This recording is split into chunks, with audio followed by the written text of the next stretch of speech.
When I worked in the CIA and when I worked in the NSA previously, as a technologist, as a systems administrator, I had broad access, much broader access than other people. And I could read many different things. So I already knew a lot about what was going on relative to the average person. But when I reached the Office of Information Sharing, of which I was the only employee, I was the Office of Information Sharing, now I had basically the same access to go around and read whatever I wanted as the director of the NSA.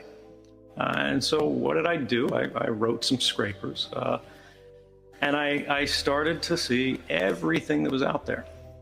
And everything got centralized in Hawaii. And this was so I could share it out and create a little system that showed people this goes here and this goes there, and this might be useful for you in your office and that office. But I got to see what was going on in every office. Only on Be Positive. And there weren't a lot of people in NSA who got to see this.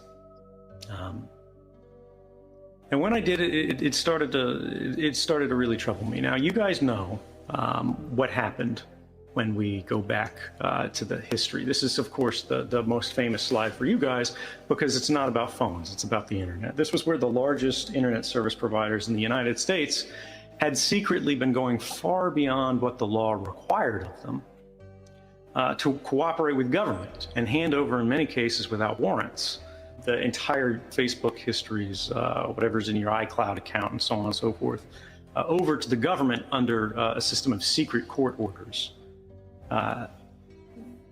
This was unfortunately just where it began. And it wasn't just the internet. There was a program that people saw that actually wasn't related to me. This was follow-up reporting that came, well, I think actually some years later, in the United States about the phone companies. AT&T is one of our largest, of course, phone networks. And what they found was that AT&T had been collecting the phone records of everyone who crossed their system and never getting rid of them for ages, right? If you're younger, if your birth date is after 1987, and either you're an American or you called the United States, right, because anything that crossed their network went there too, they have every call that you ever made, because that's how far their records go back. They were keeping the tower data, which is, of course, the ledger of your cell phone screaming, here I am, here I am, here I am, going all the way back to July 2008, right? So they have more than a 10-year history of everyone's movements as they cross the path of their cell phone towers. And this is the kind of thing that was just spreading and spreading and spreading everywhere. On the internet, because we hadn't been encrypting things by default, we saw the NSA and their partners, the Five Eyes countries as they're called, that's the United States, the United Kingdom, Australia, New Zealand, and Canada, the Anglophone guys, had just been looking across the backbone for anything that was even remotely interesting. And then what were they doing? They were just writing a scraper, right? They were just pulling things off the wire. And this is where I want to talk about you guys as a cohort, not just as the people working on Web3 sort of initiatives, but as technologists. You did that, right? That spike is you. I didn't do that. You know, I was on the run from the greatest manhunt, you know, that we've had in the United States in quite some time. But somebody read the news and somebody went, you know what, we're going to shift our site to HTTPS. You know what, we're going to retool our browser to prefer these kind of things. We're going to make our applications send these things. That's just in Chrome, right? But I can tell you from a lot of conversations that is happening across the internet. And so what did these agencies do in response? They go, oh no, people are collecting things in transit. And of course, this is the problem they've always had throughout history. They go, you know, these people know what they're doing. They use encryption. So we can't catch it in transit. Well, what can we do instead? And we see that, you know, it doesn't matter whether you're an ally or an enemy. The British version of the NSA put together a really complex operation to actually hack into Belgium's national telecommunications provider, Belgacom, right? Only on Be Positive. Now, mind you, they had legal means to get all of the information they wanted. They could use what's called a mutual legal assistance treaty to simply go right to the Belgian law enforcement agencies and go, we need this, we need that, you know, please provide it to them. And it would take a little time because people would have to actually check it, but then they would get it. Instead, they went, well, why don't we just let ourselves in? then we don't have to deal with their encryption because we have their keys. We can reroute their traffic. We can change the traffic flows to be more preferential to us, to route communications of interest past because we said so. Then, as we've gone further and further away from this 2013 moment, as encryption has become more effective, as it's become more pervasive, we've seen malware and hacking attempts really explode and go beyond the government, specifically into private industries. There's this Israeli company called the NSO Group. I'm sure many of you have heard about them.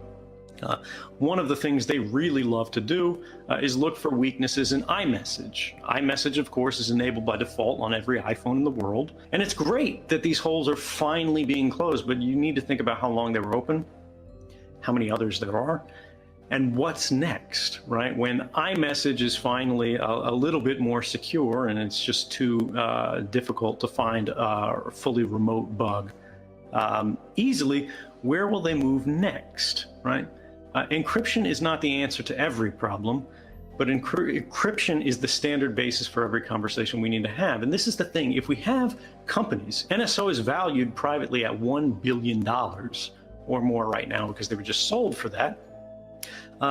These guys are selling malware toolkits to governments for millions and millions of dollars. I think the Mexican government bought it for $18 million. I think the Saudis bought it for more than $50 million, 50, not 15. Again, fact check me on these because it's all public now. These records are out there. But who were they using it against? They were using it against the head of their opposition domestically. They were using it against journalists that were reporting on the corruption of the president. And so this is what we start to see. We start to see corporations going, well, why don't, instead of making security safer, why don't we make it weaker? And of course, the NSA has always been doing this. They've been discovering vulnerabilities, they've been exploiting vulnerabilities, and then they've not been reporting them. Well, the problem is those things leak too. They can't even keep their weapons Only safe. on Be Positive. And then they hit us. They shut down the National Health Service in the UK. They shut down shipping around the world with Maersk. And all of these are derived from NSA bugs, right, that should have been reported and patched years ago. Unfortunately, proprietary software, you guys know how that works. But even when this doesn't happen, I want you guys to remember, look, you can make your software more secure. You can increase the security of the route as you're in transit. But we see things moving increasingly more and more to the physical layer. This is Baltimore, Maryland in the United States on the day of a Black Lives Matters protest. This is a minority protest movement against police brutality. And one of the interesting things we saw was an FBI surveillance plane during the entirety of the protest was simply doing orbits again and again and again and again. And the only reason they do that in this kind of way is to form a census of which phones are in the area on the basis of their radio identifiers, right? Again, those globally unique or universally unique identifiers that are baked into hardware. And so I want you guys to constantly be thinking about where can we strip these identities out? Because now it's not on planes, right? Now it's on the cell phone tower next to you. Now it's in the gas station. Now it's at the mall, right? At the gates and at every store. And this is something that's going to continue to get worse. And like, where is this going? We see in China, where they really don't care about the public narratives because they can use their information control to maintain public support despite the abuses. This is not going to be theory. This is not going to be fearful conversations from paranoiacs like myself and hopefully yourself. This is going to be everyone. This is going to be your neighbors. This is going to be your family. This is going to be people who don't understand politics, who don't understand technology, because they don't have time, right? They have other obligations. They have other things they've dedicated their lives to, and they're just trying to get through the day.